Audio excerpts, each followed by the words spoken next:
Kemudian Allah Subhanahu wa taala berfirman lagi dalam ayat selanjutnya, wasbir 'ala ma yaquluna wahjurhum hajaran jamila. Di sini Allah Subhanahu wa taala itu menyuruh kepada Nabi Muhammad SAW di ayat yang ke-10, Allah mengatakan, wasbir, bersabarlah kamu wahai Muhammad terhadap apa yang telah mereka ucapkan dan jauhilah mereka dengan cara yang baik. Makanya di sini Allah memerintahkan Rasulullah SAW itu untuk bersabar terhadap kaumnya. Kemudian kalau ada cacian dari mereka, bersabarlah. Ya, pasti akan dicaci. Kebenaran pasti tidak ada yang semuanya itu menyukainya. Pasti ada saja yang tidak menyukai kebenaran. Ya, bahkan ketika sudah terang benderang pun pasti tidak akan menyukainya. Ya, 1 tambah 1 itu sama dengan 2.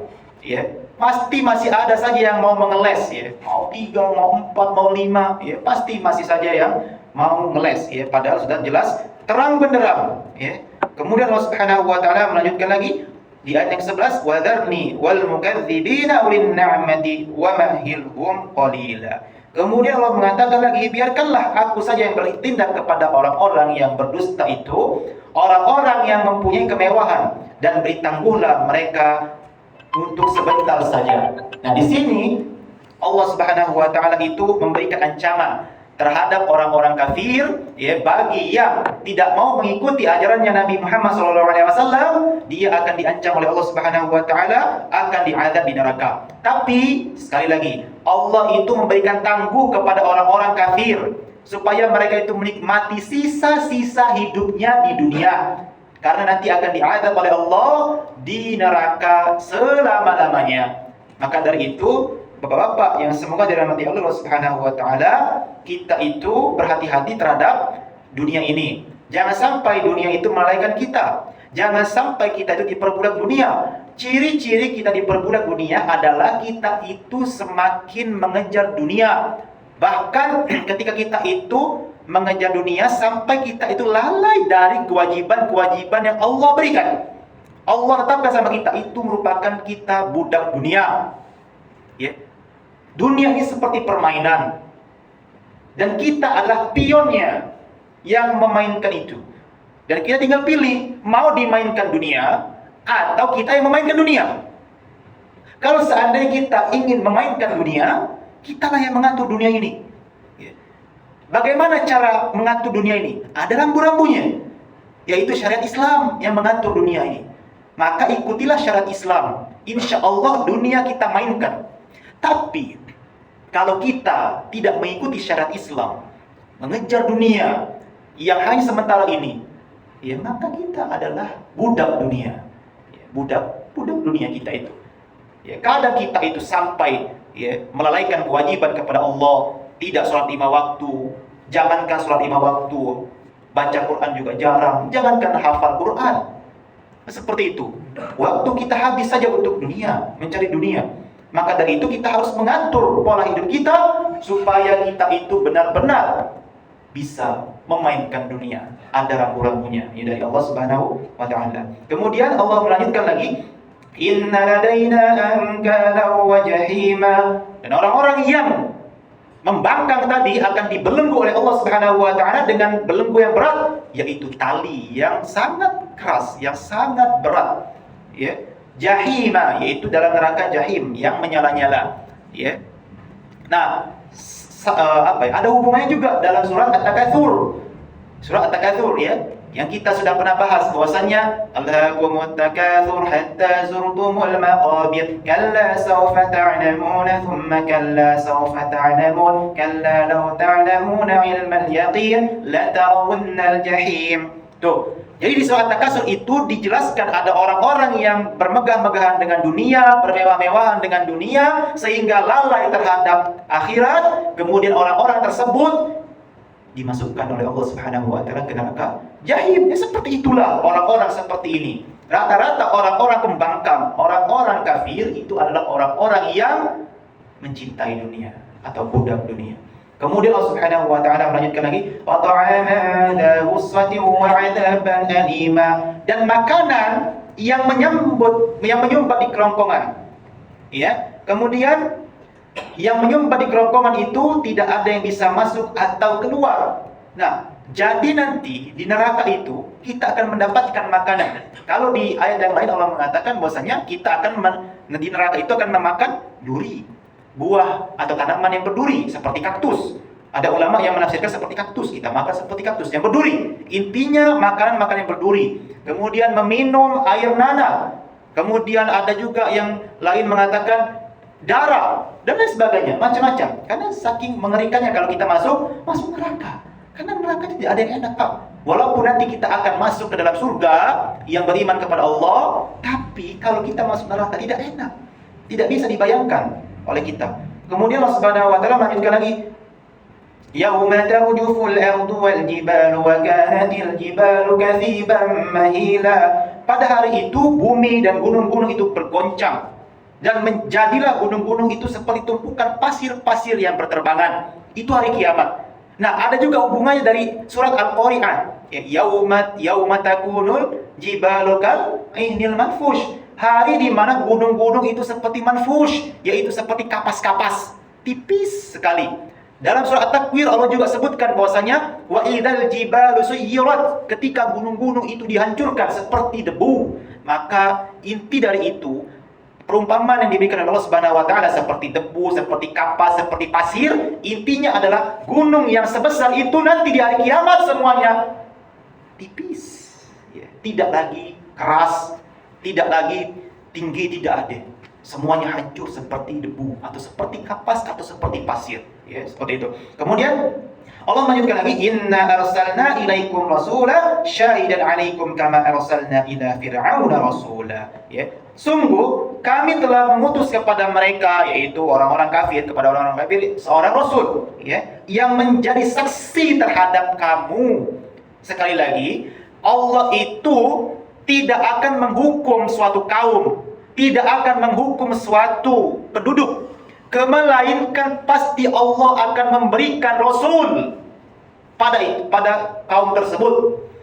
Jadi Allah itu maha adil. Tidak bisa kita itu mengatakan, Allah udah adil, kan aku udah dapat ajaran Islam. Kita ini umatnya Nabi Muhammad, dan panutan kita Nabi Muhammad. Dan Nabi Muhammad nanti di surga, di akhirat akan menjadi saksi kita ini untuk kita. Pokoknya nanti Nabi Muhammad akan menjadi saksi di akhirat, ajaran beliau itu untuk seluruh manusia di muka bumi ini. Itu nanti Nabi Muhammad bersaksi, ya. Kecuali kalau memang dia suku pedalaman yang tidak tersentuh dakwah. Nah, itu kembali lagi kepada hukum Allah. Terserah Allah saja yang mau bagaimana, ya.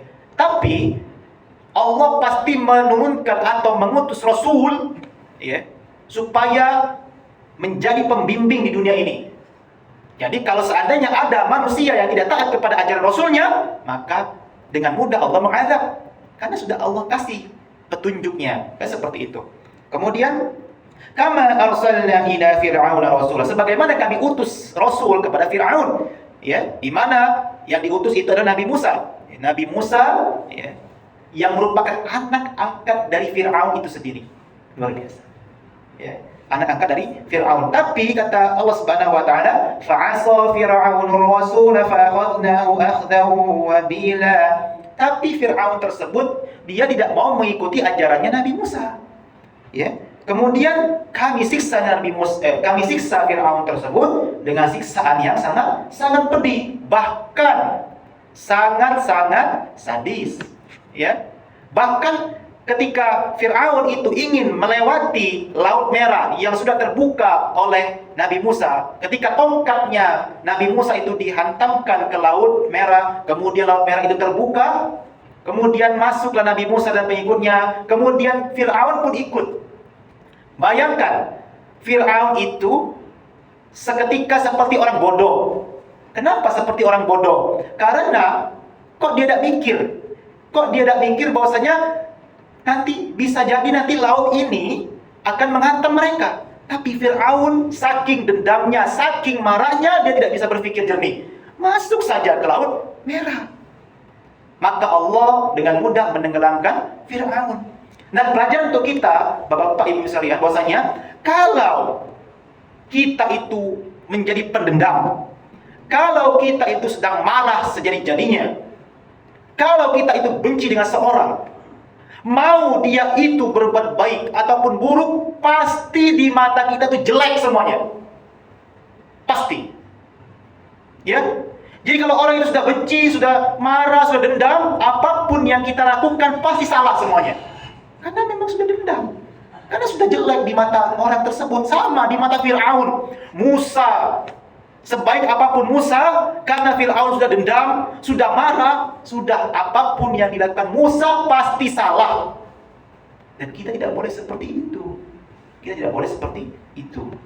Kemudian Allah Subhanahu wa taala melanjutkan lagi, "Fa kaifa tattaquna in kafartum yawman yaj'alul wildana shiba?" Maka bagaimanakah kamu akan mendapatkan memelihara dirimu jika kamu tetap kafir pada hari yang menjadikan anak-anak beruban? Ya. Maka di sini kata Ibnu Mas'ud radhiyallahu anhu ketika menafsirkan ayat ini, apa kata Ibnu Mas'ud? Bagaimana kalian wahai manusia takut pada suatu hari yang anak-anak menjadi beruban jikalau kalian kafir kepada Allah dan tidak mempercayainya. Dan mungkin kata itu dipakai juga sebagai kafartum, yaitu sebagai pengertian pertama, bagaimana akan tercapai rasa aman bagi kalian di hari yang menakutkan jika kalian itu kafir. Sedangkan pengertian yang kedua, bagaimana akan tercapai ketakwaan kepada kalian jika kalian itu kufur dan mengingkari hari kiamat. Maka keduanya adalah pengertian yang baik, tapi yang pertama itu lebih baik. Makanya di sini ya, Ibnu Mas'ud radhiyallahu anhu itu yang mengatakan bahwasanya sebenarnya wahai orang-orang kafir, ya, apa sebenarnya yang kau cari di dunia ini? Apa yang sebenarnya kau ingin capai? Padahal yang kau dapatkan di dunia ini hanyalah sesuatu yang semu. Semua yang kita miliki di dunia ini adalah milik Allah. Dan apabila Allah ambil, itu kehendak Allah. Makanya ketika kita itu mendapatkan sebuah musibah, kita dianjurkan untuk mengatakan inna lillahi wa inna ilaihi raji'un. Sesungguhnya kita itu milik Allah dan hanya kepada Allah lah kita akan kembali. Karena memang semuanya milik Allah. Makanya Allah menegur orang-orang kafir, apa yang kau ingin cari? Allah menegur orang-orang yang menggunduli hutan, apa yang ingin kau cari wahai manusia seraka? Hutan kau gundulkan, uang kamu tumpuk-tumpuk. Apa yang kau ingin cari? Ya, semuanya juga tidak kamu pakai uang itu. Ditumpuk-tumpuk saja, dikumpulkan uangnya. Ujung-ujungnya mati. Kita mati masuk ke dalam kuburan yang panjang dan lebarnya 2 kali 1. Apa yang kita ingin cari? Dan saya juga bingung apa yang mereka cari. Uang itu tumpuk-tumpuk. Apa manfaatnya? Perusahaan punya banyak, tapi hanya sekedar perusahaan. Manfaatnya apa? Memperbanyak perusahaan, memperkaya diri sendiri untuk apa? Ya. Apalagi dengan cara yang haram, korupsi, penipuan misalnya, itu tidak masuk logika sama sekali. Maka kita yang beriman berusahalah untuk menghindari hal-hal yang serakah seperti itu, berlebih-lebihan seperti itu. Ya. Yauma yaj'alul wildana shiba, hari di mana anak-anak itu seperti beruban, yakni karena guncangan-guncangan hebat saat hari kiamat, ya, yang masih muda pun seketika jadi orang tua, yang lagi hamil keguguran. Ya, luar biasa. Saking dahsyatnya hari kiamat. Dan Allah mengatakan as-samaa'u munfatirun bi, langit pun pecah pada hari itu karena Allah Subhanahu wa taala sudah menyuruh malaikat untuk meniupkan sangkakala, langit pun pecah. Ya, kana wa'duhu maf'ula, dan itulah janji Allah yang pasti akan terlaksana. Hari kiamat adalah hari yang pasti. Dan saya tidak mau dalam keadaan hari kiamat, Pak. Jujur saya tidak mau. Ya, karena mengerikan. Matahari digulung, bintang berjatuhan, gunung itu hancur, lautan itu meluap, kemudian orang yang hamil langsung keguguran. Jadi saya tidak mau seperti itu, Pak. Sejujurnya saya tidak mau mengalami hari kiamat seperti itu. Mengerikan sekali. Dan ayat yang terakhir Allah mengatakan, inna hadhihi tadhkirah faman syaa'a ittakhadha ila rabbih sabila. Ini merupakan pelajaran untuk kita, ya. Bagi siapa yang takut, ya. Bagi siapa yang takut.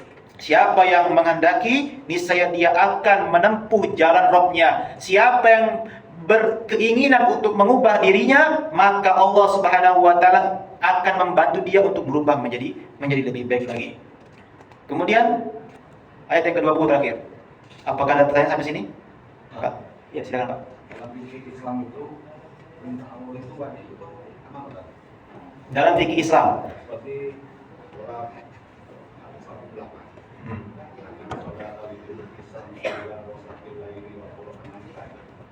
Dirikan sholat tidak malam.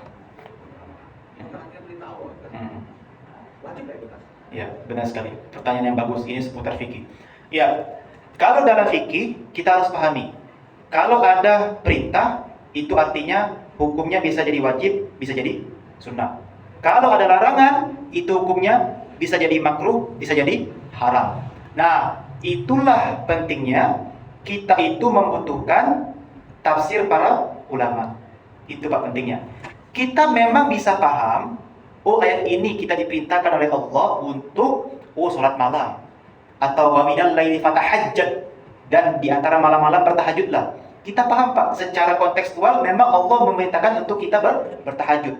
Tapi kita tidak bisa memahami itu, apakah hukumnya itu wajib atau sunnah, kecuali kita butuh penafsiran para ulama ahli tafsir. Nah, itulah Pak pentingnya kita mengetahui dari ulama tafsir seperti itu. Nah, sama seperti larangan untuk makan jangan sambil berdiri. Makan jangan makan pakai tangan kiri. Kita bisa paham itu, makan tidak boleh pakai tangan kiri. Tapi para ulama fikih itu menafsirkan lagi, ya, seperti pokoknya 4 mazhab yang terkenal, Hanafi, Maliki, Syafi'i dan Hambali, mereka menafsirkan bahwasanya larangannya ini sifatnya haram, larangan ini sifatnya makruh. Nah, disitulah kita bisa mendalami ilmunya, Pak. Nah, seperti itu. Jadi, Pak, ya kita butuh penafsiran ulama untuk memahami perintah Allah Subhanahu wa taala. Kita paham, tapi hukumnya secara dalam wajib atau sunnah, kita butuh penafsiran para ulama. Bisa dipahami, Pak? Insyaallah. Nah, terakhir saya juga mengatakan kepada jamaah bahwasanya untuk tanggal 20 sampai tanggal 30 Desember saya izin mau mudik ke Sukabumi. Jadi saya tidak bisa menjadi imam seperti biasanya. Karena saya ingin mudik dulu dari tanggal 20 sampai tanggal 30 Desember. Sudah 3 tahun istri saya tidak mudik ya. Ya, jadi saya yang izin mudik. Nanti tinggal mungkin ke Pak Yusuf atau ke Pak Fikri yang belum tahu nanti ya saya izin. Nah, kepada jamaah semuanya nanti ya kalau aja nanti lagi tiba-tiba mana Pak Anjir ini, nah, saya izin dulu Pak. Ya, mumpung lagi libur ya. Saya mohon maaf belum bisa membersamai tanggal 20 sampai tanggal 30 Desember. Ya mungkin itu saja yang dapat saya sampaikan, semoga bermanfaat pelajaran kita tentang tafsir surat Al-Muzammil. Dan masih ada nih satu ayat 20 tapi panjang ayatnya ya. Nanti insyaallah kita lanjutkan di bulan depan. Tutup dengan doa kafaratul majlis. Subhanakallahumma bihamdika asyhadu an la ilaha illa anta astaghfiruka wa atubu ilaik. Assalamualaikum warahmatullahi wabarakatuh.